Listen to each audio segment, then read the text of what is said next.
is Schmidt. Today we are going to do a mountain scene with some forest. I'm trying something new. I'm using Zoom for my videotaping, and I've had so many technical difficulties with my other cameras. Anyway, you can see, I don't know if you can see it in pencil, but there's a mountain ridge there. I'm using flat brushes. I was going to use these sword brushes, but they didn't work out, as you'll see. But then I use some fine tip rounds, and you'll see as we go along. And there is a listing of the brushes and paint supplies down below in the description. So I'm only using 5 colors: New Gamboge, French Ultramarine, Cobalt Blue, Burnt Sienna, and maybe some Sepia in there. I've got 2 different yellows. I might dab into that Hansa yellow, but anyway, I'm pre-wetting the background of the sky above the mountain line with just a tad of the water running down over the side mountains, not the main mountain in the front. I want hard edges on that main mountain in the middle front, and I want softer edges on the back mountains. Right now I'm using Cobalt Blue with a touch of French Ultramarine, and I'm letting that bleed into the upper sky. And then I'm going to use a little bit of New Gamboge, which is kind of a yellow-orange color, with some Burnt Sienna to do the lower part of the sky beneath the clouds. As part of the cloud covering. So you see here I'm just using a round brush to kind of push that paint around and develop my skyline a little bit. Now I'm working on a semi-slanted surface of my art table, but sometimes I'll even slant it more by putting something underneath the paper. I'm using a wet paper towel, wadded up, and I'm removing some of the blue paint in order to give it a soft, brushed kind of cloud. Some really soft, misty formations of those clouds. I don't want them too hard-edged. You can see the mountain in the middle there is a little bit more of what I wanted to have a hard edge, while the side mountains on each side are a little bit softer, and some of that cloud color kind of goes down into them for blending. I'm testing my blue out there. It's kind of a blue-black ink color, which I mix with the French Ultramarine, Sepia, and a little bit of Cobalt Blue, and a little bit of Burnt Sienna. Okay, now I've decided I am going to do the sunny side first, and I take the New Gamboge with a little Burnt Sienna, and I might even drop in a little bit of Alizarin Crimson for the lower part of the shadow of the mountain. So I'm establishing my mountain front side, the sunny side so to speak, with a flat brush. And that is a synthetic hair. But you're going to see later on, it's not going to cut it for me. I'm going to go use, there's that hog hair brush. And this one has a straight flat edge. And I've let the paint dry.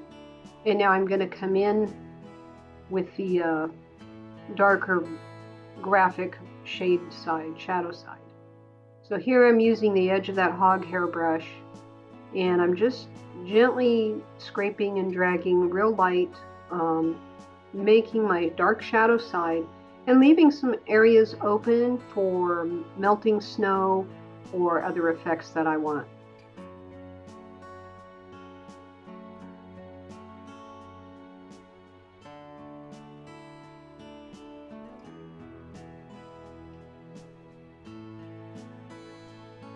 And I'm kind of going along, eyeballing this, seeing where the divots are in the mountains, how much I want to leave white. You know, it's kind of a balancing act between the dark side and the light side. If it goes too dark, it kind of makes the painting look a bit heavy. If it's too light, it's not going to have the graphic effect I want, so it's kind of a balance. Okay, now I'm using a more diluted form of that with a little more Cobalt Blue, just to do these midtones. So I've got my light tones, and now I'm coming in with midtones to establish the base of the mountains.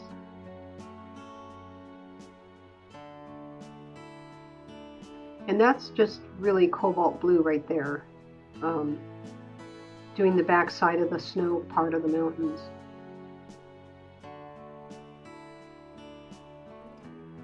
And I kind of liked working with this brush because it gave me the texture I wanted. I didn't want it really smooth. I wanted it to look a bit rough.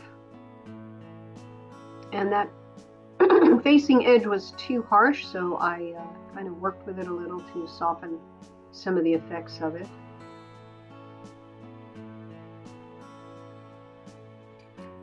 It's tempting to want to get in and noodle around too much with a small brush, and so I really enjoy working with these bigger brushes. It forces me to get outside of my detail zone and just work with the broader idea first, and you can almost do a whole painting with that. Now I'm coming in to establish the rest of the values of the painting. And as you can see, snow doesn't have to be white. This is a mixture of ultramarine, French ultramarine, cobalt blue, a little bit of alizarin crimson in there, and it's very thin, and that's what I did for the snow. Now I'm coming in with new Gamboge and burnt sienna, and I'll come in with a little alizarin crimson for the base of the mountain, where you get some of that really rosy kind of shadow. But it's not too dark because we're still in a season here of coolness. It's almost like the beginning of a spring. And you'll see those wonderful warm colors breaking through on the cold caps.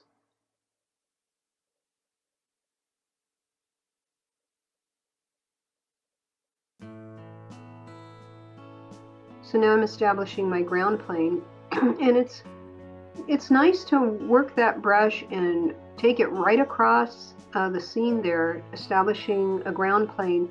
And it doesn't have to be leveled. It doesn't have to be too detailed. It just let the paint do what it wants to do in a way. And I think that's the nice beauty of the watercolor. I've got a fine tip brush here, I think. Let's see what's coming in. Yeah, and I'm establishing a bit more of the details.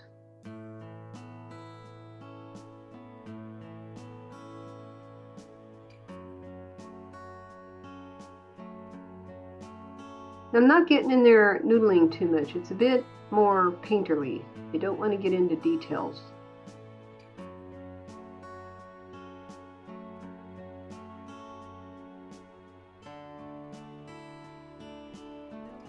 Started working with that round brush again, going in with some cobalt blue to push that shady side.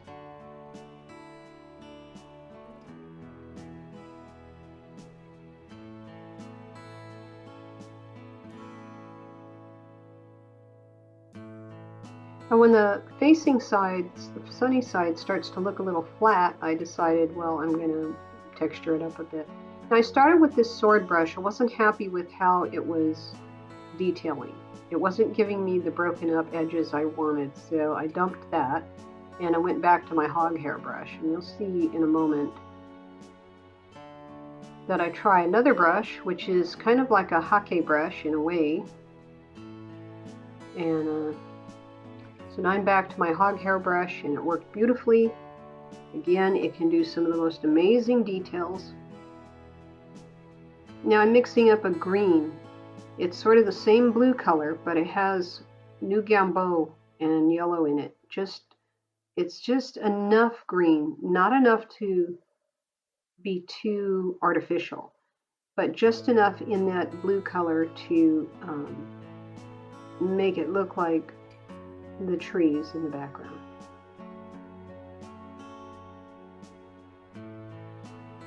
And on the shady side, I add a bit more of the ultramarine blue to that same green to cool it off.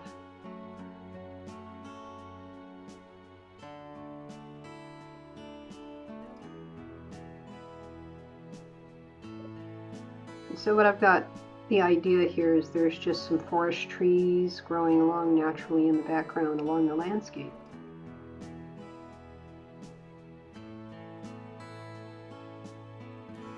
That's that, it's kind of a hockey brush, but it isn't. It's what I wanted to use to do. I've done it before to use to make it grass, and it worked for a little bit, but again, it just didn't give me what I wanted, so I switched back to my hog hair brush.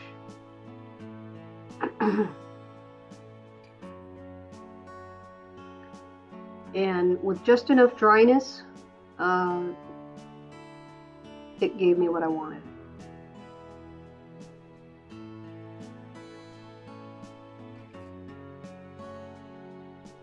And if you notice, when you establish a ground plane, it sets the space back. It pushes space. So when you set a ground plane, you're establishing foreground, middle ground, and background. And so you can see that right now I'm looking to where I put a foreground tree. And I drop my lines in and begin to work with that. Back to my hog hair brush, and I start dropping in the branches of the tree.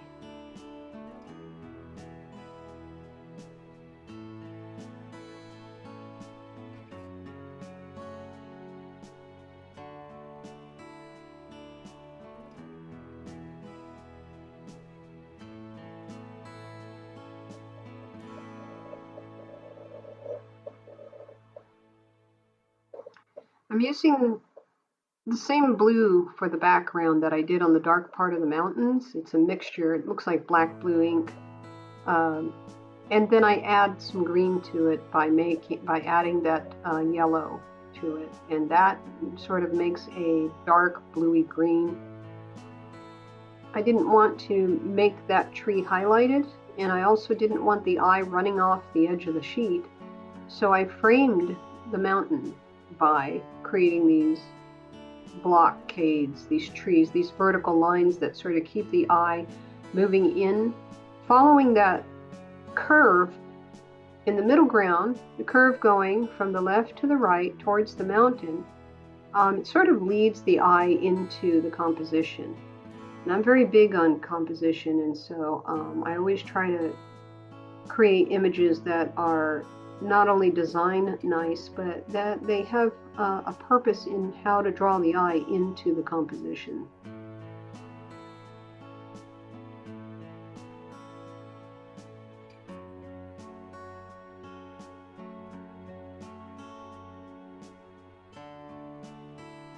So I have just enough foreground material to make it interesting, but not prohibitive to the eye. In other words, making it impossible for the viewer to get into the composition. There's just enough to let the eye come in and not feel forced to observe, but feel like you're going into that composition willingly. It's not being forced upon you. And so that's pretty much the strategy behind the way I did this. Now I'm just touching up some details on the mountains.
Well, I hope you like this. We're almost done here.